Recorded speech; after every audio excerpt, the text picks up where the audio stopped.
Halo everyone, jumpa lagi. Video ini akan membahas tentang perkembangan bahasa Indonesia dari masa sebelum kemerdekaan dan setelahnya. Tanpa berlama-lama, langsung saja kita bahas. Indonesia adalah bahasa resmi yang wajib digunakan oleh bangsa Indonesia dalam berinteraksi, terutama interaksi terhadap sesama bangsa Indonesia yang berbeda suku.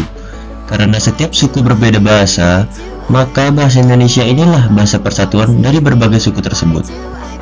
Pada tanggal 28 Oktober 1928, bahasa Indonesia ditetapkan sebagai bahasa nasional dan dikukuhkan sebagai bahasa negara melalui Undang-Undang Dasar 1945 Bab 15 Pasal 36.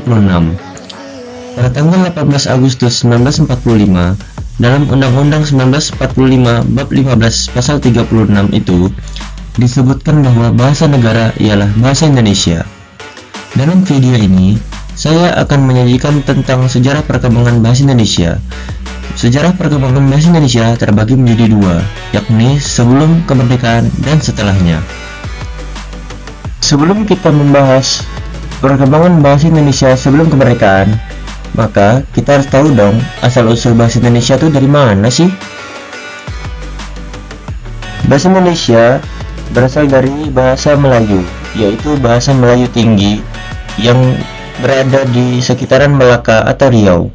Mengapa bahasa Melayu yang dipilih menjadi dasar bahasa Indonesia? Tentunya ada beberapa alasan yang menyebabkan bahasa Melayu itu dipilih.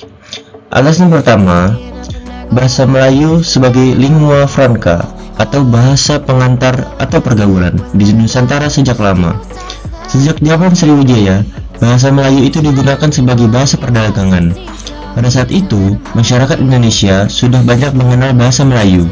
Oleh karena itu, bahasa Melayu menjadi bahasa yang dapat dipahami dan digunakan oleh masyarakat dari berbagai suku yang memiliki bahasa ibu berbeda-beda. Alasan kedua, bahasa Melayu memiliki sistem bahasa yang praktis dan sederhana. Berdasarkan strukturnya, bahasa Melayu berbeda dengan bahasa lainnya di Indonesia.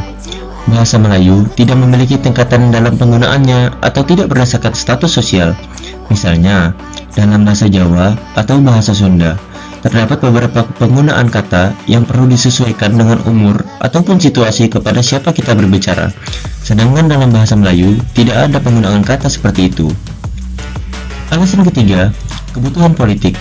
Karena di Indonesia terdapat berbagai macam bahasa, dan untuk mengatasi perbedaan itu, tidak mungkin jika memilih salah satu dari ratusan bahasa ibu. Dalam hal ini, memilih bahasa Melayu merupakan keputusan yang tepat. Karena bahasa ini telah digunakan sebagai bahasa perdagangan dan juga telah dipahami oleh masyarakat di berbagai daerah di Nusantara.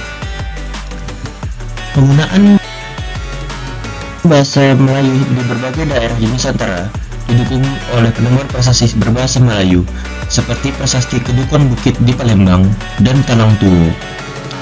Dan sebenarnya masih banyak lagi prasasti yang membuktikan bahwa bahasa Melayu adalah bahasa yang sering digunakan oleh pedagang di zaman itu. Perkembangan bahasa Indonesia setelah kemerdekaan. Bahasa Indonesia lahir pada tanggal 28 Oktober 1928. Pada saat itu, para pemuda dari berbagai pelosok Nusantara berkumpul dalam sebuah rapat dan berikrar.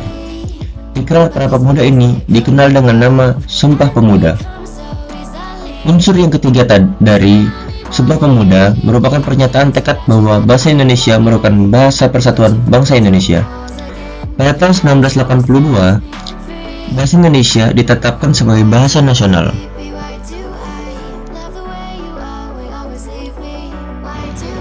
Bahasa Indonesia semakin berkembang pada tahun 1947, yang ditandai dengan penetapan ejaan Republik atau ejaan Suwandi yang menggantikan ejaan Van Ophuijsen tahun 1901. Pada tahun 1972, bahasa Indonesia mengalami perbaikan ejaan kata. Perbaikan ini dinamakan Ejaan Bahasa Indonesia yang Disempurnakan atau EYD. Ejaan ini diresmikan pemakaiannya pada tanggal 16 Agustus 1972. Peresmian ini dikuatkan dengan Keputusan Presiden Nomor 57 Tahun 1972. Pada perkembangan berikutnya, lahirlah Ejaan Bahasa Indonesia atau EBI yang diterbitkan oleh Badan Pengembangan dan Pembinaan Bahasa, Kementerian Pendidikan dan Kebudayaan pada tahun 2016.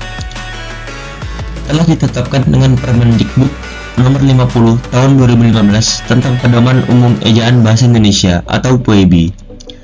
PUEBI inilah yang akan mendukung mahasiswa zaman sekarang ketika menyusun suatu karya tulis ilmiah untuk mengetahui ejaan dan penulisan kata yang berlaku sekarang ini. Kesimpulannya, bahasa Indonesia adalah bahasa resmi yang wajib digunakan oleh bangsa Indonesia dalam berinteraksi, terutama interaksi terhadap sesama bangsa Indonesia yang berbeda suku. Sekian dari saya, terima kasih telah menonton. Jangan lupa like, share, and subscribe video ini kepada kawan-kawan kalian agar menambah ilmu serta wawasan. Thank you.